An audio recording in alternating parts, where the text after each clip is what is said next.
Let's talk about God. No, wait, don't switch it off. I'm kidding. I'm kidding. We're not talking religion. We're not talking politics. But the two shows I'd like to talk to you about today are a little God-themed. Hold on. Just wait. You're allowed to believe whatever it is you believe. I don't care. We're not going to get into that discussion.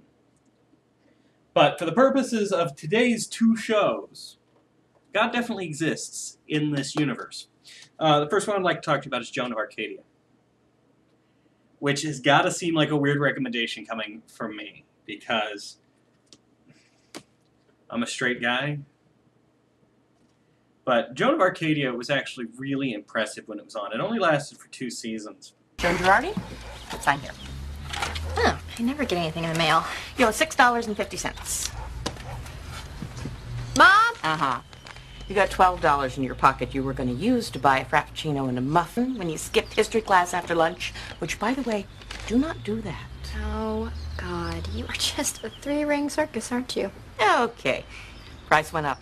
Give me the whole 12. What are you going to do with money? It's not what I'm going to do with it, it's what you're going to do without it. And for those of you who don't know, the premise of the show is basically Joan is a high school girl that God decides to start talking to. And every time he talks to her, he shows up wearing a different face and a different body. He's a different person, so you never know where God's going to spring up next. And he starts giving her assignments. He doesn't explain why she needs to do these assignments, but usually by the end of every episode, you see the change she made in the world as a result of the assignments. It's a very character-driven story. And it's probably one of my favorite representations of God I've ever seen. Because he's got a sense of humor. He's compassionate. When something really bad happens, he'll show up just to be there for her to cry on the shoulder of. And oh my God, she spends a lot of time crying. But let me say this. Amber Tamblyn, who plays the main character, she plays Joan. She is a champion crier. I will put her up against anybody crying anywhere. Because it's none of this, a single tear rolls down. No, she gets scrunchy-faced, tears coming down, snot coming out. It looks like somebody shot her puppy right before they turned the camera on. It is amazing crying. You spend a lot of time with her family as well. It's not all about the God thing. It's about them working through all of these things. Now, my biggest complaint about the show is her older brother was in a car accident a couple years before the show starts and lost the use of his legs. He's in a wheelchair. His character is very one-dimensional. His character throughout both seasons is pretty much bitching about not having his legs. It's a little irritating. He never expands beyond it. He never really grows. He never seems to have issues that either aren't related or that he doesn't relate back to his wheelchair. He just comes across as whiny after a while. That's my biggest complaint about the show. But I think the show itself is phenomenal, especially from a writing standpoint, because they have to tie everything together. Most of the episodes begin with God giving Joan a task. Join the chess club. Build a boat. Just random, don't go to this concert.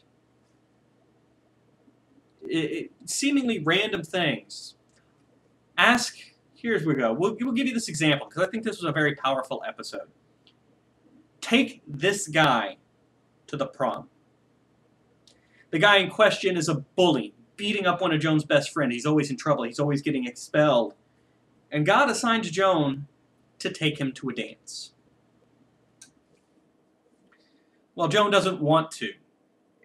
But by this point in the series, she better do what God says. Her parents aren't happy because the kid is trouble. Her friends aren't talking to her now because the guy bullies them. The guy is a jerk, and she's trying so hard to be nice to him, and he starts freaking out.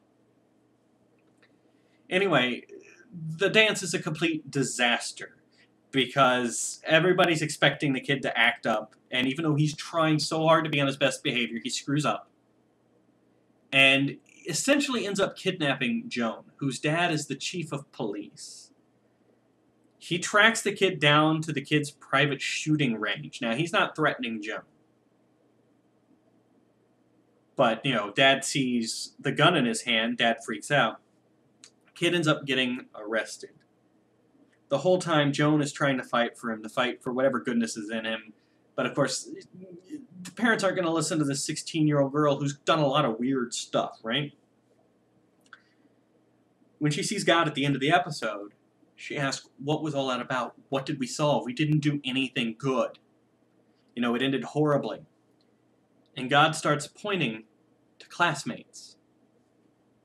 She would have been first. He would have been second. And explains to Joan that had somebody not shown him that kindness, had somebody not been there for him, had events not unfolded exactly as they did, the kid was going to go on a shooting spree and shoot a lot of people in that school. It's a little heavy-handed, and I'm sure I'm not selling it as well as it is, but it's not one of the first episodes. It's much later on in the series. But that's the thing I really like about the writing of the show, is that here's a simple thing that has rippling consequences that spread out throughout the show. From a writing standpoint, I find that interesting, trying to keep track of all the variables. So, it's a little teenage drama-y for what you would expect from me, but I really respect the writing, and I think the actors do a really good job. Around the same time, there was a show called Wonderfalls. A lot of people say Wonderfalls got canceled. It's about half a season as a result of Joan of Arcadia. I could see that. Because I gotta be honest, of all the series I've recommended, Wonderfalls is probably the weakest in my opinion. It's still worth a look, particularly because it's so short. It's very interesting. College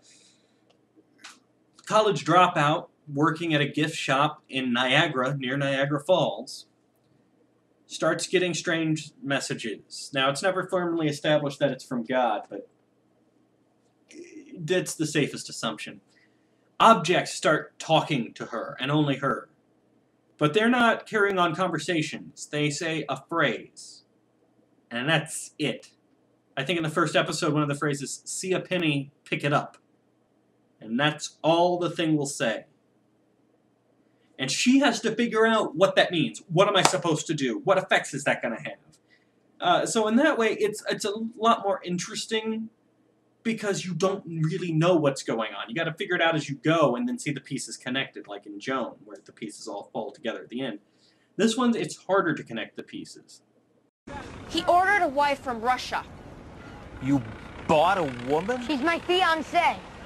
Was my fiancée. Well, where is she now? In some kind of shelter?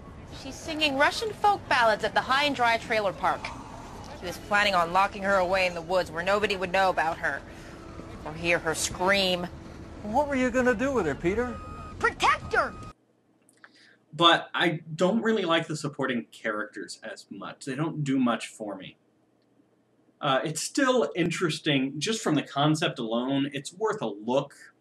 I don't know if I'd rush out and buy the DVDs if I were you, but if they got it on Netflix or Hulu, it's worth checking out. It's something different, something you haven't seen before, and that's what you're here to find out about. Shows you haven't seen before. So, Wonderfalls, Joan of Arcadia. Go get your God on.